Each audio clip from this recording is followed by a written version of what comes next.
अस्सलामुअलैकुम friends, welcome all of you to my YouTube channel. Friends, आज के इस वीडियो में हम मज़ीद जो 10 MCQs है रिगार्डिंग इकोनॉमिक्स वो हम डिस्कस करेंगे। तो आज का पहला MCQ है, which two of the following taxes are indirect taxes. तो इसमें हमने बताना है इनडायरेक्ट टैक्सेस कौन है। इसमें sales tax, excise tax, sales tax, income tax and wealth tax, income tax and excise tax. तो इनकम टैक्स जो है एक डायरेक्ट टैक्स है, तो जिस भी ऑप्शन में जो है इनकम टैक्स होगा तो वो गलत हो जाएगा। वेल्थ टैक्स भी एक डायरेक्ट टैक्स है।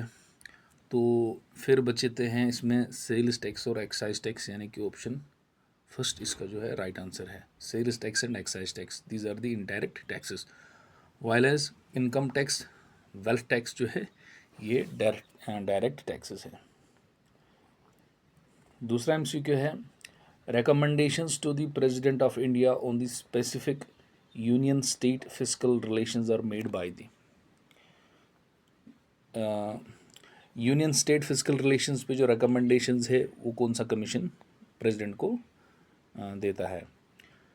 तो finance minister, reserve bank of India, planning commission, तो इसका आंसर है फाइनेंस कमीशन। फाइनेंस कमीशन जो है it gives recommendations to the president on the specific state union physical relations. तो फोर्थ ऑप्शन फाइनेंस कमीशन इसका right answer है। तीसरा objective है, who is the chairman of the 12th finance commission. 12th finance commission के चेयरमैन कौन थे? Professor DT Lakdawala, doctor C Rangarajan, Shri Digvijay Sinha, Shri KC Pant. तो इसका राइट आंसर है doctor C Rangarajan. Doctor C Rangarajan was the chairman of the 12th finance commission. The next, economic planning is in union list में है, state list में है कि कंकरेंट लिस्ट में है। तो इकोनॉमिक प्लानिंग जो है कंकरेंट लिस्ट में आती है। तो थर्ड ऑप्शन इसका राइट आंसर है।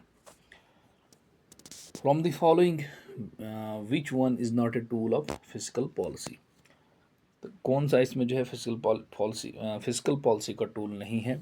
Taxation is a tool, public expenditure is a tool of physical policy, public that is also a tool of physical policy, जबकि इंटरेस्ट रेट जो है ये फिजिकल पॉलिसी का टूल नहीं है। तो right answer is the interest rate.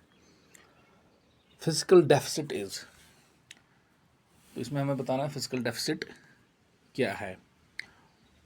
तो total expenditure, total receipts, revenue expenditure, revenue receipts, capital expenditure, capital receipts, capital receipt borrowings, sum of budget deficit and government's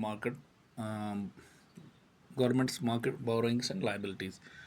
तो budget deficit यहाँ पर शायद ये मतलब होगा कि किस चीज़, it may be the difference physical deficit is difference between total expenditure and total receipts.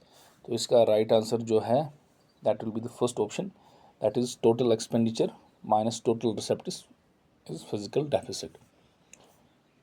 तो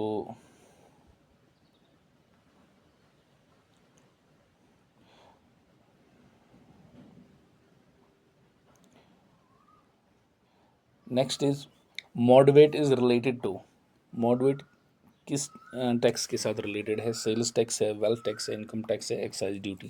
तो मॉडवेट जो है ये एक्साइज ड्यूटी के साथ रिलेटेड है। Which one of the following forms the largest share of deficit in government of India budget?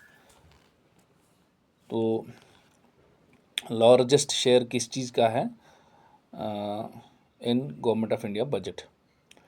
Largest share of deficit in government of India budget में किस चीज़ का लार्जेस्ट शेयर है? That is the fiscal deficit. Which one of the following taxes is levied and collected by the union but distributed between union and states? कौन सा tax है जो central government जो है कलेक्ट भी करती है और लेवी भी करती है एंड कलेक्ट भी करती है, बट डिस्ट्रीब्यूट किया जाता है between the union and states? Custom duty तो नहीं किया जाता है, कस्टम ड्यूटी सेंट्रल टैक्स है।